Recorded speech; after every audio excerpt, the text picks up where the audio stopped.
Bueno, en esta clase vamos a hablar de sustancias puras. El temario para la clase es ponernos de acuerdo en una definición de estado termodinámico, también definir lo que es una sustancia pura y qué no es una sustancia pura, hablar de una propiedad muy importante que es el título o también llamado calidad, hablar de, o mejor dicho, mostrar la tabla de propiedades termodinámicas. Nosotros vamos a usar mucho la del agua, pero hay de otras sustancias. Y hablar un poco de las superficies de estado. Eh, Vamos a empezar justamente con definir el estado. El estado es la condición en la cual se encuentra un sistema y queda definido por los valores que adopten todas las propiedades termodinámicas del sistema, ¿no? Eh, un conjunto de valores de sus propiedades termodinámicas define el estado. ¿Cuáles son las propiedades termodinámicas? Bueno, puede ser la temperatura, la presión, el volumen específico, la energía interna específica, la entalpía, la entropía. Estas últimas seguramente por el momento no les suenen demasiado, pero más centrado en la asignatura, vamos a hablar mucho de estas propiedades. Y tantas otras, ¿no? Densidad, bueno, cualquier propiedad que se les pueda ocurrir, podríamos enlistarla acá. Ahora bien, ¿hace falta conocer todos los valores de todas las propiedades que podamos imaginar para que quede definido el estado? Para que podamos decir con certeza que ese estado es único y no es otro. La realidad es que no, que la cantidad de propiedades que hay que definir o conocer para que el estado quede identificado se rige por el principio de estado. Eh, en un sistema compresible simple, que, bueno, esto es una definición, después con algunos ejemplos se va a entender, básicamente es un sistema que está compuesto por una única sustancia y que tiene una única forma de trabajo posible, ¿no? Pero bueno, es una definición. En estos tipos de sistemas, el estado queda definido cuando conocemos el valor de dos propiedades intensivas independientes. Esto es importante, digamos. Esto es algo sobre lo que vamos a hablar muchísimo a lo largo de toda la asignatura. Por eso lo resaltamos, ¿no? El sistema, perdón, el estado queda definido, queda identificado cuando conocemos dos propiedades intensivas independientes. Por ejemplo, si de nuestro sistema conocemos la presión y conocemos el volumen específico, bueno, esto no sé si ya lo discutimos en algún momento. Volumen específico es volumen, en mayúscula, el volumen que conocemos, que se mide en metros cúbicos, dividido la masa del sistema. Perdón, estaba poniendo la unidad. Eh, Dividido la masa. Eso es el volumen específico. Se parece mucho a algo, ¿no? La inversa del volumen Sí, no específico. es el inverso de la densidad, ¿no? Sí, exactamente, exactamente. Como bien dice Osiris, eh, bueno, el volumen específico es la inversa de la densidad. Eh, y la unidad del volumen específico, que lo vamos a escribir en minúscula. Cuando la B la ponemos en minúscula, nos estamos refiriendo al volumen específico. Bueno, la unidad claramente va a ser metro cúbico sobre kilogramo.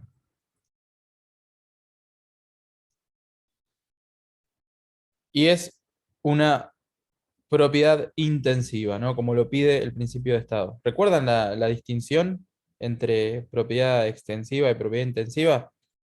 Lo hemos discutido, pero creo que lo discutimos No sé dentro si del lo leí grupo. en no sé si lo leí en algún apunte de acá que estuve mirando, pero decía algo como que cuando es in, es no, ¿no? Que no tenía algo que ver con la densidad, que si no dependía de la densidad era intensiva, o estoy diciendo cualquier cosa. No, Una depende de la masa exactamente, exactamente. y la otra no. Las propiedades extensivas, bien, muy bien, como también dice muy bien Juan, eh, y Emilio creo que habló también, las propiedades extensivas dependen de la extensión del sistema. Esa es una buena forma de recordarlo. Dependen de la masa, dependen de la extensión. Y un ejercicio mental que rápidamente podemos hacer es imaginarnos, por ejemplo, el aire de la habitación en la cual se encuentran ustedes en este momento, imaginariamente dividirla a la mitad, en dos partes iguales. Cuando hacen eso, les queda, y prueban con cualquier propiedad, ¿no? Por ejemplo, con el volumen. ¿Les queda la mitad del volumen de un lado y la mitad del otro? Sí, el volumen es extensivo. La masa. Queda, sí, la masa también, porque si imaginariamente lo parten en dos, le va a quedar la mitad de la masa en un lado y la mitad de la masa del otro. Ahora, por ejemplo, con la temperatura, ¿pasa lo mismo? ¿Queda la mitad de la temperatura de un lado y la mitad del otro? No, porque la temperatura es una Ah, propiedad intensiva. Lo mismo con la presión, lo mismo la densidad, lo mismo el volumen específico, y cualquier propiedad que sea específica, ¿no? Eh, la energía interna que mostrábamos recién, que estaba escrita en U minúscula, todavía no sabemos muy bien qué es, pero cuando está en minúsculas ahí quiere decir que está dividido por la masa, que es por kilo de sustancia, y también va a ser una propiedad intensiva. Bueno, entonces, si conocemos dos propiedades intensivas e independientes, ahora se va a entender un poco mejor esto más adelante, queda definido el estado. Y que quede definido el estado significa que podemos calcular cualquier otra propiedad que querramos. Por ejemplo, conociendo presión y volumen específico, calcular la temperatura. ¿Cómo? Bueno, si la sustancia está en una condición tal que se comporta como gas ideal, va a ser a través de la ecuación de estado de los gases ideales. Y si no, bueno, probablemente tengamos que recurrir a una tabla, ¿no? Si está en unas condiciones tales que no se comporta como gas ideal, bueno, probablemente tengamos que buscar las propiedades en una tabla de propiedades. Eso significa conocer el estado de un sistema, tener la capacidad de calcular cualquier propiedad.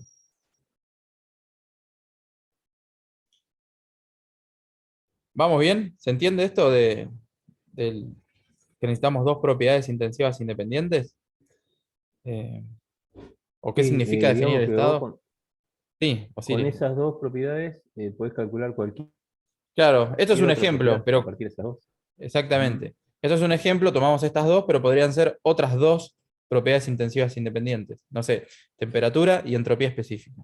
O temperatura y presión no siempre, ahora vamos a ver, no siempre son independientes, hay que prestar atención.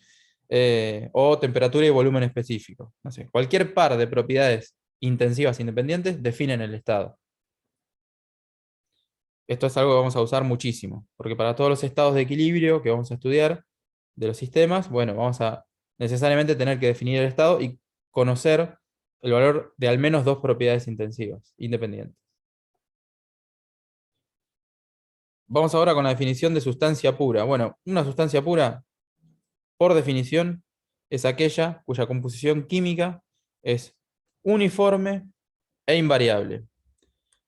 Lo que quiere decir con uniforme es que uno podría moverse dentro del sistema por toda la sustancia y encontrar siempre la misma composición química. E invariable, que por más que pase el tiempo, la composición química no cambia. Si ocurren esas dos cosas, se trata de una sustancia pura.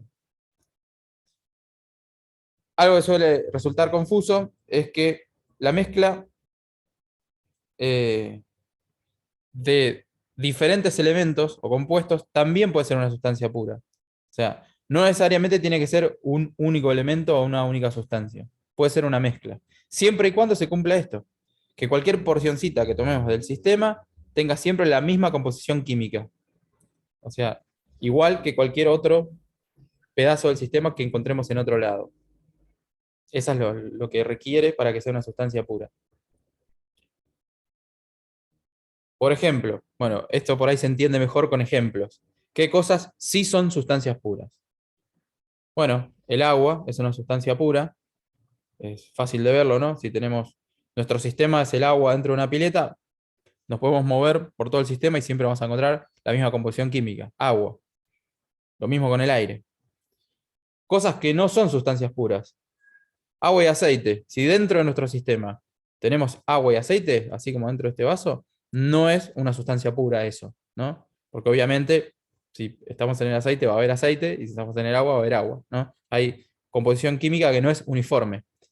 Y lo mismo con agua, perdón, con aire y agua en estado líquido que condensó en una superficie, ¿no? El aire y el agua son dos sustancias puras individualmente, pero la mezcla no es una sustancia pura. Y hay algunas cosas que estrictamente no son sustancias puras, pero que las podemos pensar como tal. Eso es muy común, ¿no? Por ejemplo, jugo, si nos ponemos estrictos, no es una sustancia pura, porque, no sé, por ahí podemos tomar una porción del sistema donde justo hay una pulpa, y en esa porción es distinto en un costadito que por ahí no hay pulpa, ¿no? ¿Se entiende? No es una composición química homogénea. Pero para los procesos térmicos, para los procesos de intercambio de energía, muchas veces eso no es tan importante. Pensar que el jugo es en un porcentaje muy alto agua, entonces modelarlo como agua o como algo muy parecido al agua, no le vamos a ahorrar por tanto, ¿no? Si se trata de, por ejemplo, hallar cuánta energía hay que entregarle a una corriente de jugo para calentarla, por ejemplo, no sé, si se está haciendo pasteurizado o algo por el estilo, bueno, quizás pensándolo como agua no lo erramos por tanto. ¿Se entiende? No es una sustancia pura, pero la podemos pensar como tal. Lo mismo con la leche podríamos hacer, ¿no? ¿Se entiende esto más o menos? ¿Qué es y qué no es una sustancia pura? Sí, sí, se entiende. Excelente, gracias. Vamos con este ejemplo. A ver. Y si las sustancias se presentan más de una fase, como por ejemplo ese sistema, ¿no? Que tiene agua en estado líquido en equilibrio con agua en estado sólido, con hielo. ¿Es una sustancia pura o no es una sustancia pura?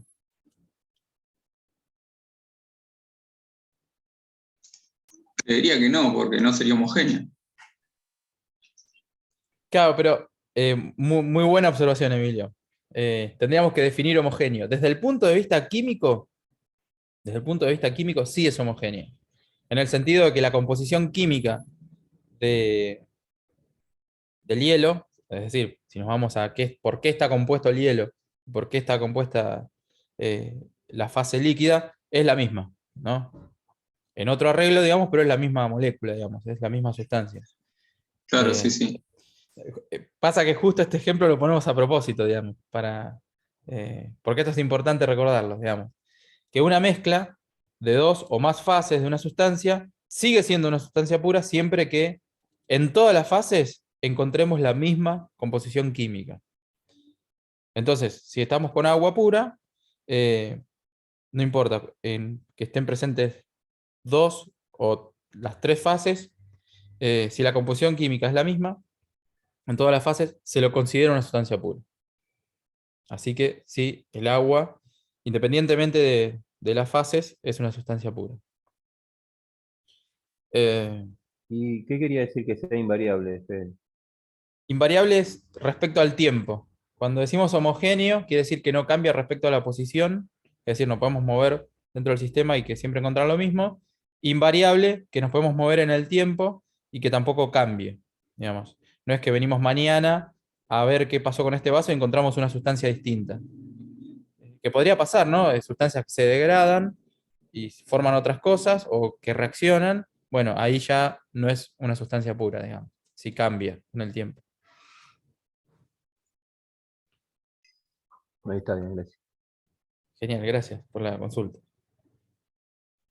Una herramienta muy valiosa para estudiar las sustancias son los diagramas, ¿no?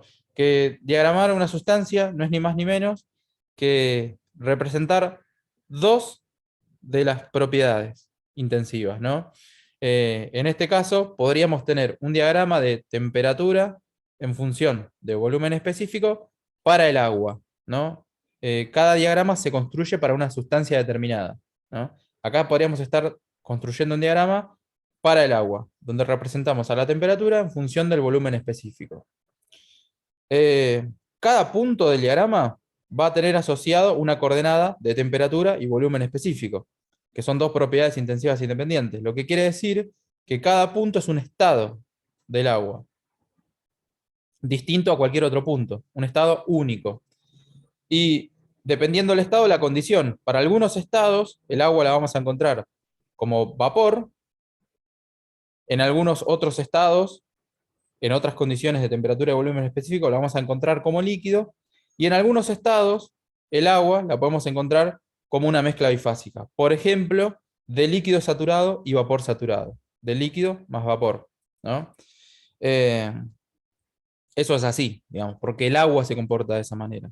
Uno acá lo único que hace es experimentar con el agua, hacerla pasar por todos los estados y graficar. Y decir, bueno, acá la encontré, en estas condiciones es vapor, en estas condiciones se comporta como líquido y en estas condiciones se comporta como mezcla bifásica. Resulta que si uno hace eso, se encuentra con que la zona en la cual coexiste la fase líquida con la fase de vapor tiene esta forma, la forma amarilla, como una forma de campana. De hecho, se le llama campana, ¿no? Eh, la campana, líquido más vapor. A la izquierda de la campana tenemos la zona de líquido comprimido, o líquido subenfriado, también conocido. A la derecha de la campana tenemos la zona de vapor, o vapor sobrecalentado. Y en los bordes de la campana, este borde está compuesto por lo que se conoce como vapor saturado y este borde como líquido saturado. ¿Qué significa el líquido saturado? Es agua en una condición tal, o sea, es agua líquida, pero está a punto de evaporar. Es decir, que se incorpora más energía, lo siguiente que va a ocurrir es, no va a seguir aumentando su temperatura, sino que va a empezar a cambiar de estado, ¿no? Es lo que le ocurre, por ejemplo, cuando ponemos el agua de los fideos en la cocina. En principio empieza, por ejemplo, se la sacamos de la canilla en el orden de los 20 grados Celsius, empieza a incorporar energía, empieza a aumentar su temperatura, pero llega un momento en el que la temperatura ya no aumenta, que toda la energía que reciba de ahí en adelante la utiliza para el cambio de estado, ¿no? Ustedes bien saben que eso ocurre si la presión es una atmósfera a los 100 grados Celsius, ¿no? Bueno, el agua, cuando se encuentra a una atmósfera de 100 grados Celsius, el agua líquida, ese líquido se llama líquido saturado.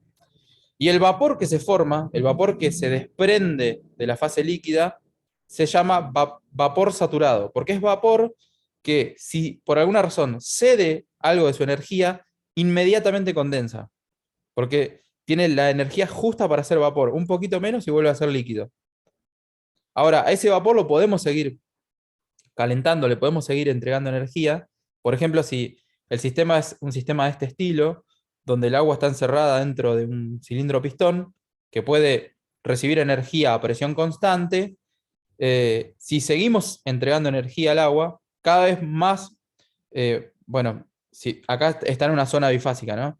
Si seguimos entregando energía, cada vez más masa de la fase líquida va a ir pasando a la fase de vapor. En algún momento se va a agotar todo el líquido, va a quedar solamente vapor, y de ahí en adelante, si seguimos calentando, el vapor se empieza a sobrecalentar. Deja de estar a 100 grados y empieza a aumentar su temperatura. Vapor sobrecalentado. Y si vemos una isobara que pase, por ejemplo, por este estado 1, bueno, ahora primero voy a tratar de dibujar una isobara, una línea en la cual todos los puntos están a la misma presión, va a tener una forma así, más o menos, esquemáticamente. Una línea de presión constante.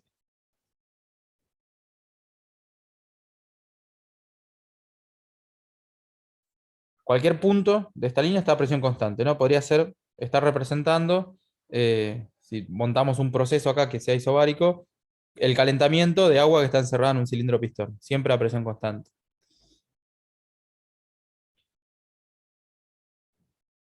Es interesante ver lo que ocurre en el momento donde se está produciendo el cambio de estado, ¿no? Mientras se está produciendo el cambio de estado, dentro del sistema lo que vamos a tener es una mezcla de líquido saturado más vapor saturado.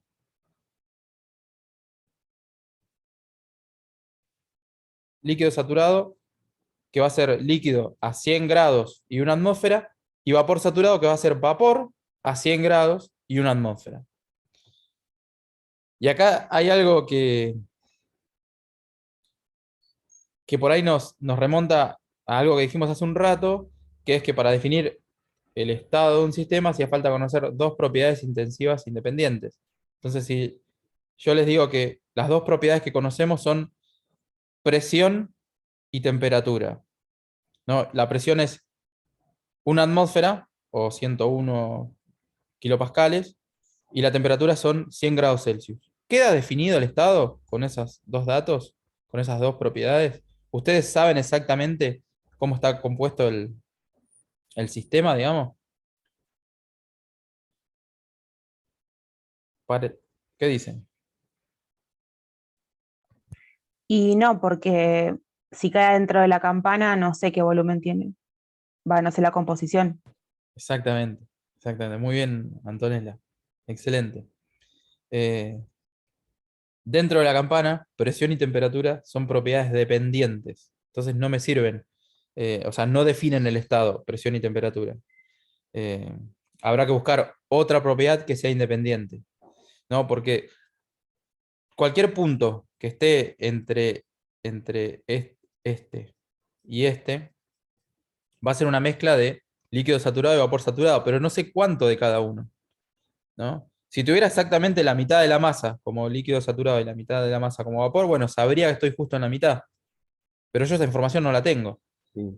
Podría ser que esté por acá o podría ser que esté por acá. Cualquiera de esos puntos que marqué, todos están a 100 grados Celsius y 101 kilopascales de presión. A cada presión le corresponde una temperatura y viceversa.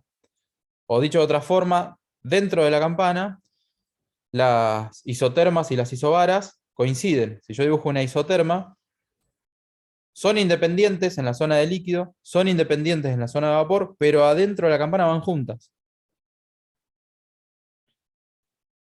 Y Entonces no me sirve. esa es la isoterma de 100 grados, ¿no? Exactamente, Ahí exactamente, está. exactamente. Esta sería la isoterma, si le ponemos valores, la de 100 grados Celsius, por decir una. Digo esta porque es la más conocida, ¿no? Y esta presión sería la de una atmósfera. Eh, en algunos lugares que están a determinada altura sobre el nivel del mar, a una altura apreciable, el agua hierve a menor temperatura. O sea, Claro. ustedes ponen una olla a calentar y quizá a los 80 grados ya está hirviendo. ¿Por qué sucede eso? Bueno, porque la presión es menor. Ah, entonces el agua hierve a menor temperatura. O sea que a Bien, presiones mayores el agua hierve a más temperatura. exactamente. Sí, sí, sí. Así es. Por eso el chiste de la olla a presión, ¿no? Eh, es una olla cerrada, no funciona como un cilindro pistón así, sino como un volumen constante. Entonces el agua dentro de la olla aumenta su presión y el hervor se produce a una temperatura mayor, ¿no? Lo que hace que sea más efectiva, ¿no? A la hora de cocinar. Bueno, espero que más o menos haya entendido qué es lo que ocurre acá con la presión y la temperatura, el hecho de que no nos sirvan esos dos valores para determinar el estado. Es más, de hecho, con decirle la presión pueden ir a una tabla a consultar la temperatura, porque a cada presión le corresponde una temperatura. Entonces, lo que se hizo fue pensar en alguna propiedad que permita a este punto identificarlo rápidamente, ¿no? Creo que voy a tener que borrar ahí. Ahí va. Esta propiedad es el título. Título o también llamado calidad. Que no corregí un error que hay acá, pero lo vamos a hacer ahora. Título calidad. Que el título es la masa de vapor dividido la masa total. Siendo la masa total la masa de vapor más la masa de líquido, ¿no? Esa es la definición de título. Es decir, si el título nos da 0,5, quiere decir que la mitad de la masa estará en la fase de vapor saturado y la otra mitad como líquido saturado. Si el título es 0,9, el 90% de la masa va a estar en la fase de vapor y el 10% en la fase de líquido. Si el título es 0, vamos a estar como líquido saturado, y si el título es 1, vamos a estar como vapor saturado. Esa es la definición de título. Entonces, a ver, voy a tener que salir de acá.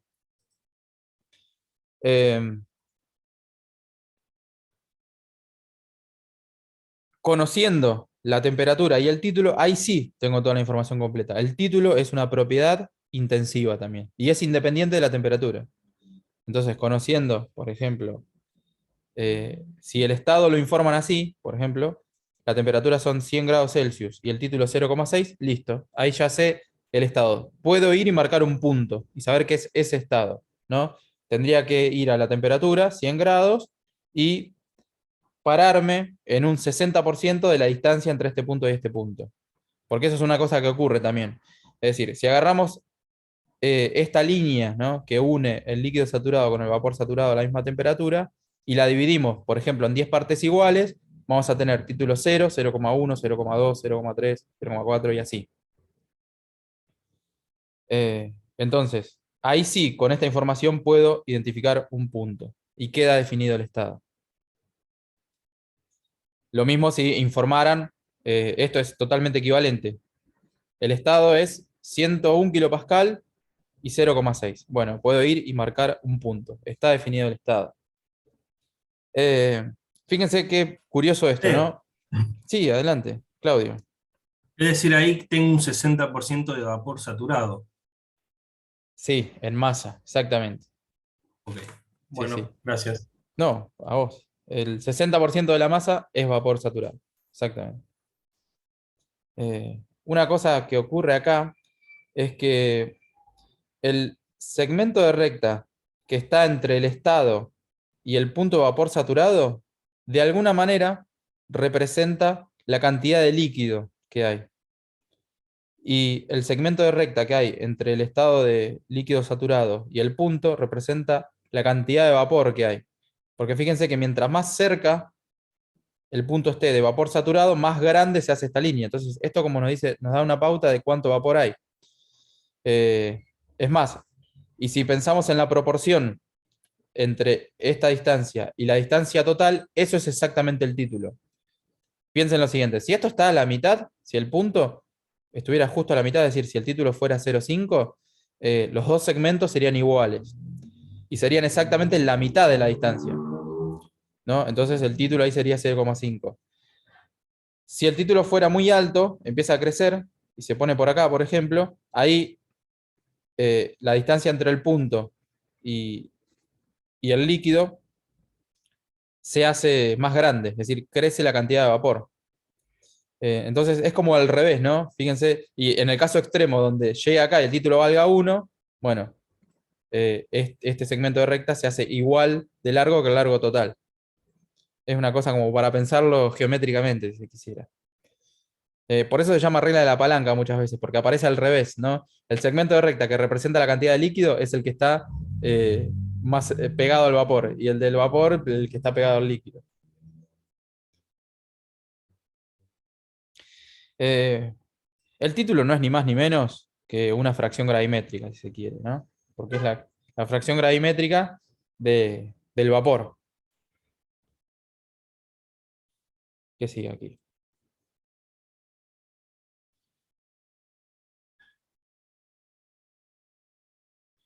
Bueno, voy a borrar un poco esto. Acá arriba tengo que corregirlo de vuelta. Pausé algo, ¿no? ¿Se fue la pantalla? No, profe. No, se ve. ¿Siguen viendo? Ahí está. No, me había parecido, había toqué algo y me puso que se había puesto en pausa la función de compartir pantalla. Ahí está, perdón. Ahí estoy corrigiendo porque es masa de vapor sobre masa total. Y veamos lo siguiente. Perdonen si hay mucho ruido porque abrí la ventana. Si molesta, avísenme y la cierro. Fíjense lo siguiente. El volumen que ocupa todo el sistema en el estado 1, seguimos con este estado que está dentro de la campana, ¿no? Esto es volumen mayúscula, volumen en metros cúbicos, el normal, el de siempre. Ese volumen va a ser el volumen que ocupe la fase líquida más el volumen que ocupe la fase de vapor.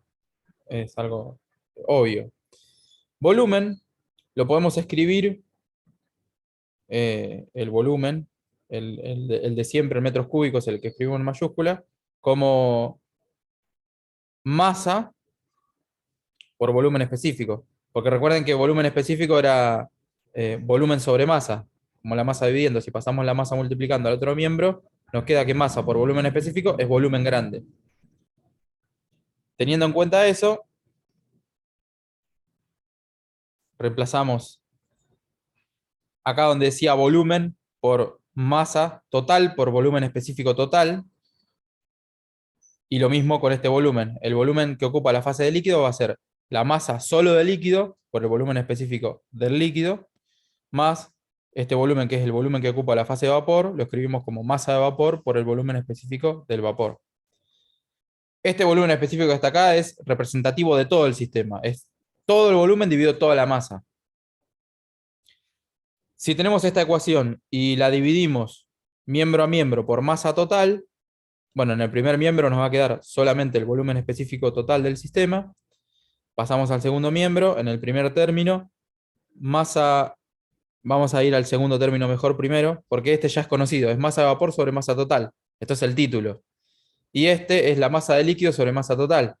Es como el complemento del título, porque es la masa de líquido, ¿no? Entonces eso sería 1 menos el título. Es decir, si el título es 60%, 1 menos el título va a ser 40, ¿no? Tiene sentido. Todo lo que no esté como vapor va a estar como líquido. Y lo interesante de esto es que nos quedó el volumen específico del sistema, este que está acá, ¿no? Que es un valor intermedio entre el volumen específico del vapor y el volumen específico del líquido, que cuenta todo, en función del volumen específico del líquido, el volumen específico del vapor y el título. Entonces, esto es interesante porque si nosotros teníamos como dato, ¿no? El sistema nos dicen que está a lo mismo que veníamos diciendo siempre, a 100 grados Celsius. Y el título 0,6, es decir, esto es la información que tenemos del sistema. Sabemos que está definido el estado porque son dos propiedades intensivas independientes. Fíjense que con esta ecuación rápidamente podemos calcular el volumen específico, este que está acá. ¿Cuánto es el volumen específico del sistema? Y así con cualquier propiedad, ahora vamos a ver. Porque lo único que tenemos que hacer es donde dice X, poner el valor del título, ya lo conocemos. Y los valores de B' y B segunda los buscamos en la tabla. Vamos a ir a una tabla donde vamos a buscar a 100 grados cuánto vale el volumen específico del líquido saturado y del vapor saturado. Eso está tabulado. Vamos a 100 grados consultar cuánto vale el volumen específico del líquido y del vapor. Y los traemos acá y con eso sacamos el volumen específico del sistema. Por eso es bastante práctico el título, porque rápidamente te permite calcular cualquier otra propiedad. Cualquier cosa que no se entienda, por favor, o comentario que quieran hacer, adelante. Y una cosita más que podemos hacer en esta ecuación es despejar el título. Y fíjense que el título queda expresado como este volumen específico menos el del líquido, es decir, como esta diferencia, dividido la diferencia total, es decir, de volumen específico del vapor menos volumen específico del líquido. Tiene sentido, porque de alguna manera expresa esa relación geométrica que hablábamos al principio, ¿no? Si esto estuviera justo a la mitad, bueno, esto te muestra que te daría exactamente 0,5 el título, ¿no? Porque esta distancia sería la mitad de la distancia total. Y es muy útil esta también. Y como les decía, todo esto es análogo para cualquier propiedad. Nosotros lo hicimos para el volumen, pero vamos a ver qué se puede hacer para cualquier propiedad. Como les decía, estos valores de cualquier propiedad que nos interese bueno, en realidad no es cualquiera, son algunas, las más importantes, las vamos a ver ahora, están tabuladas. Y en la tabla aparece una sección A, donde solamente aparecen los valores de líquido saturado y vapor saturado, y una tabla B, donde aparecen los datos de líquido comprimido y vapor sobrecalentado. Esto cuando abramos la tabla se va a entender. Después con la tabla lo retomamos. Bueno, hay una cosa que hoy la resaltó Juan cuando lo vimos en la tabla. Como me acordé de lo que dijo Juan, lo voy a remarcar ahora. Que fíjense que a medida que vamos a temperaturas mayores, los volúmenes específicos de líquido saturado y vapor saturado se van acercando. Hasta que en un momento se encuentran. ¿Cómo se llama este punto donde se encontraron los volúmenes específicos de líquido y vapor y se acabó la campana, por decirlo de alguna forma? Este punto. ¿Saben cómo se llama? Punto triple es. No. No, no es el punto triple. Crítico, ¿no? Punto crítico. Exactamente, exactamente, es el punto crítico. El punto triple es otro punto muy relevante del que vamos a hablar hoy, pero este es el punto crítico. Punto crítico. Ajá, está bien. Eh, me fue. Vamos a borrar. El punto crítico. Eh, Bastante particular el punto crítico. Hoy hablamos un poco también.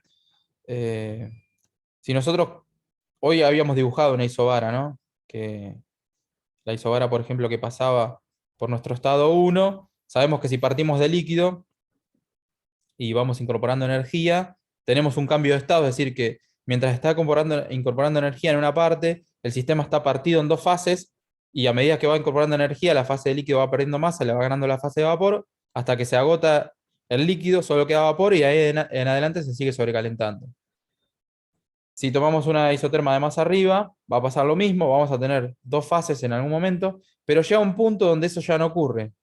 Si agarramos la isoterma que justo pasa por el punto crítico, podemos incorporar energía y nunca va a haber un cambio de fase. Es decir, vamos a partir de un fluido que va a tener características más parecidas a la de un líquido, y en algún momento, cuando nos querramos dar cuenta, se va a comportar más parecido a un vapor. Pero en ningún momento va a haber cambio de fase. Comportamiento bastante peculiar, ¿no? Esta isoterma sería la isoterma crítica, ¿no? La presión crítica. Sí, adelante. Tengo una consulta. Arriba del punto crítico es gas ideal, ¿no? Se comporta como gas ideal. Muy buena pregunta, Tiago.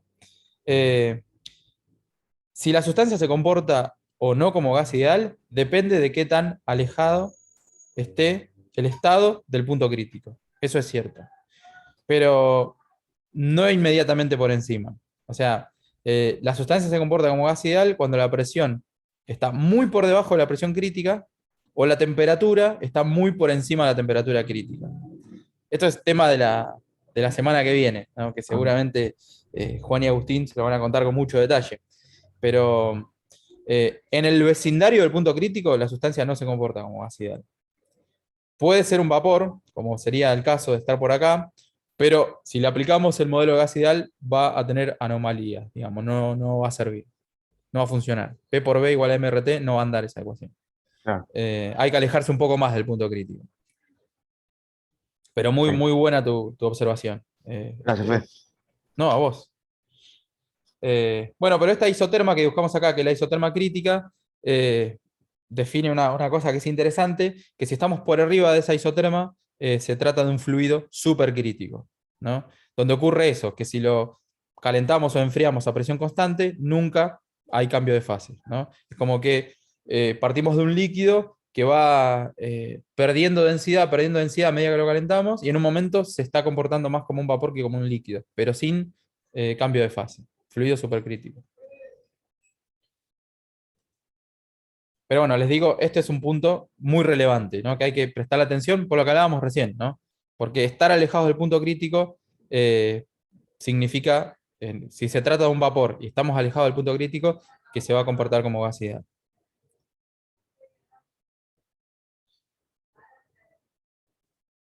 Bueno, seguimos un cachito más. Vamos a borrar esto. Estas otras les quería mostrar, que borro esto acá para que no se confunda, que también como lo hicimos con el volumen específico recién, de dejar el volumen específico de la zona bifásica, acá cuando tenemos líquido más vapor, expresado en función del título y las condiciones del líquido saturado del vapor saturado, como está acá, lo podemos hacer con cualquier otra propiedad, ¿no? En este caso está hecho con propiedades específicas, digo, ¿no? Está hecho con la energía interna, está hecho con la entalpía y con la entropía, ¿no? Por el momento no las estamos usando esas, las vamos a usar mucho más adelante, pero fíjense que queda la estructura totalmente análoga, ¿no? Es la misma ecuación, pero donde decía volumen, ahora dice energía interna y tal.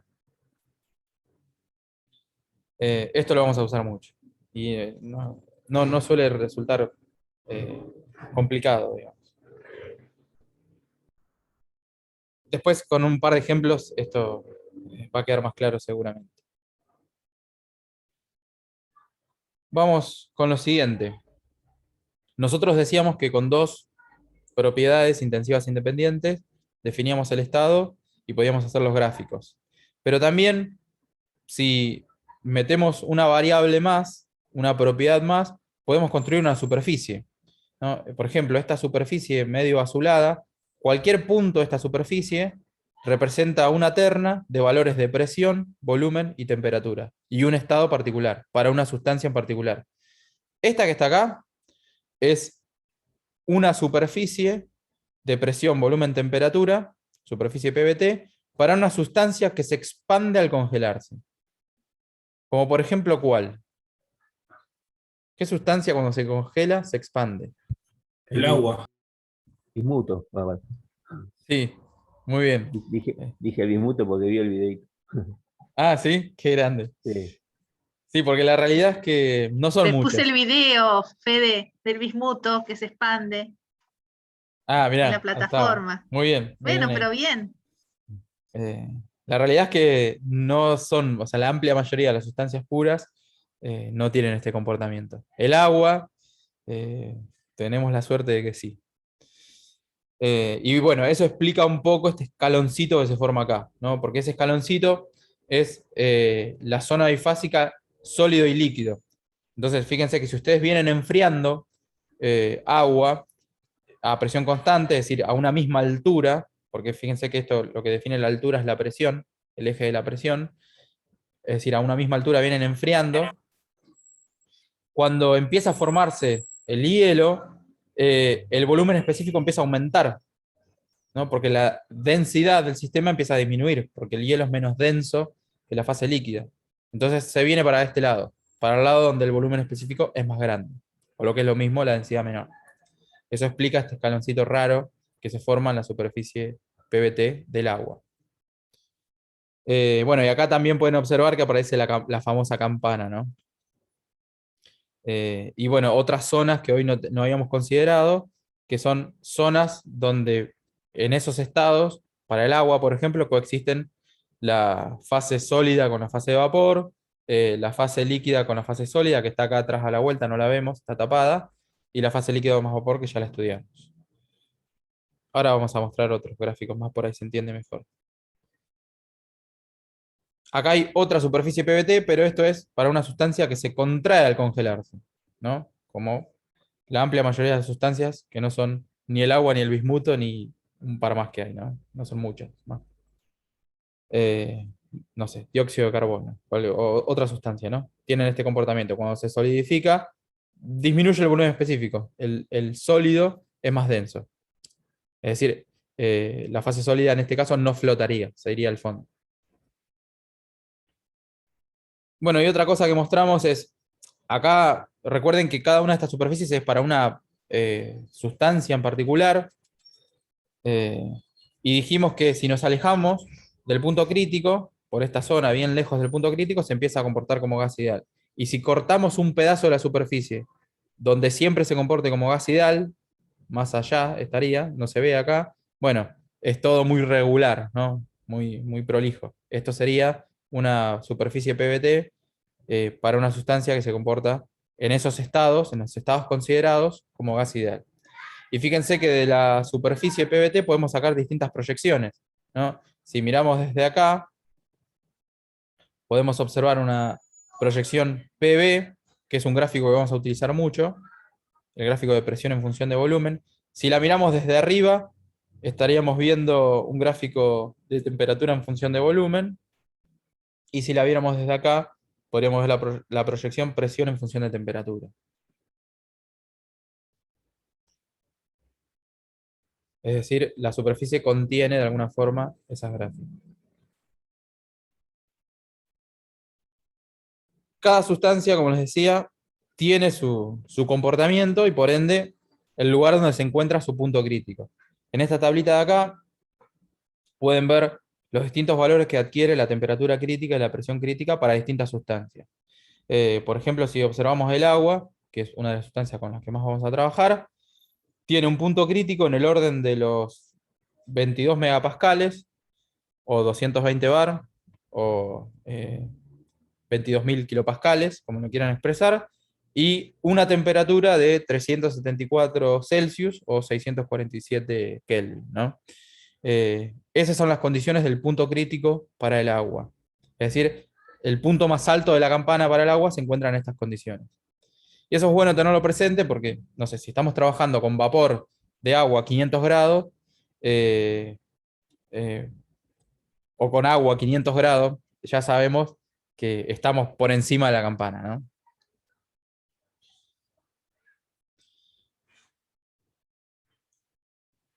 Bueno, esto que está acá es la misma superficie, presión, volumen y temperatura del agua, ¿no? De una sustancia que se expande al congelarse, y están acá dos de sus proyecciones, la proyección presión en función de temperatura, que es vista desde acá, y la presión en función del volumen, vista desde acá. Este gráfico que está acá tiene nombre propio también. ¿Cómo se llama este gráfico? ¿Lo vieron con anterioridad este? Diagrama de fases, ¿no? Exactamente, diagrama de fase. Que como su nombre lo indica, estas líneas que están acá van a separar las distintas fases de la sustancia, fase sólida, líquida, vapor. Bueno, y además del punto crítico, que sería ver el último punto de la campana, vemos también cómo la línea triple se convierte en el punto triple, ¿no? Porque en una superficie PVT son varios los estados donde podrían coexistir las tres fases del agua. Lo que cambia de un punto a otro es la cantidad que hay de cada una de ellas, ¿no? En algunos puntos habrá más vapor, más líquido o más sólido, pero en todos los casos es una mezcla de las tres cosas. Eso es la línea triple, pero visto de este lado, la línea es como que la viéramos desde la punta, digamos. Entonces la vemos como un punto y le llamamos punto triple. Eh, y las superficies de cambio de estado las estamos viendo desde el canto, digamos. Es como agarrar una hoja y verla así desde el canto. Por eso las vemos como líneas. ¿Se entiende esto? Entonces, eh, la zona bifásica no es un gráfico que nos permita observar mucho la zona bifásica, no se ven directamente. Es decir, por ejemplo, cualquier estado que esté sobre esta línea, sabemos que está en cambio de fase, justamente en el cambio de fase sólido y líquido, pero no sabemos cuánto hay de cada cosa, ¿no? Es imposible verlo con este gráfico. Este otro que está acá al costado es un diagrama de presión en función de volumen. Lo vamos a utilizar bastante, el diagrama PV, el famoso diagrama PV. Hoy vimos, cuando explicábamos lo del título, un diagrama que era temperatura en función de volumen, donde solamente mostrábamos la parte donde estaba el vapor, la zona bifásica líquido más vapor y un poco de la zona de líquido. Este está un poco más extendido y abarca también las zonas de sólido y las zonas bifásicas sólido vapor y sólido líquido, ¿no? Pero muchas veces no incluimos esas zonas en los diagramas porque la realidad es que en muchas de las aplicaciones no se utiliza. Es decir, el diagrama del agua, en las zonas de líquido, líquido más vapor y vapor se utiliza mucho, ¿no? Las calderas industriales trabajan con agua o con líquido más vapor o con vapor, ¿no? Pero nunca van a estar trabajando con sólido. Entonces, muchas veces se recorta una parte así del diagrama y solamente se muestra esas zonas, ¿no? No porque no estén las otras, sino porque no las utilizamos.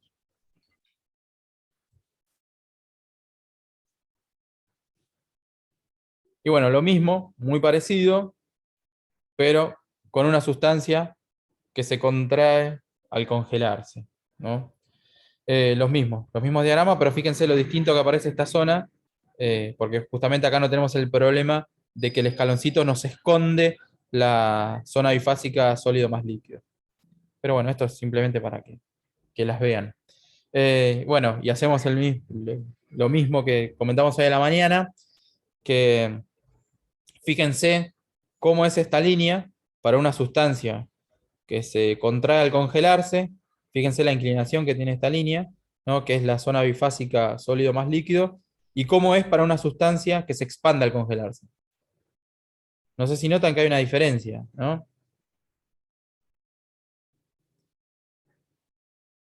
Y esto es importante, por ejemplo, para quienes practican patinaje sobre hielo, ¿no?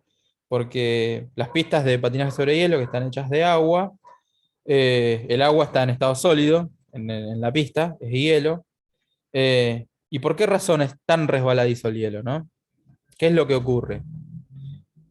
Lo que ocurre esencialmente es que debajo de la cuchilla, o mejor dicho, la porción de hielo que queda justo por debajo de la cuchilla, hay una de estas dos propiedades que se modifica brutalmente. ¿Cuál es? ¿Qué cosa cambia? La presión, Fede. La presión, exactamente.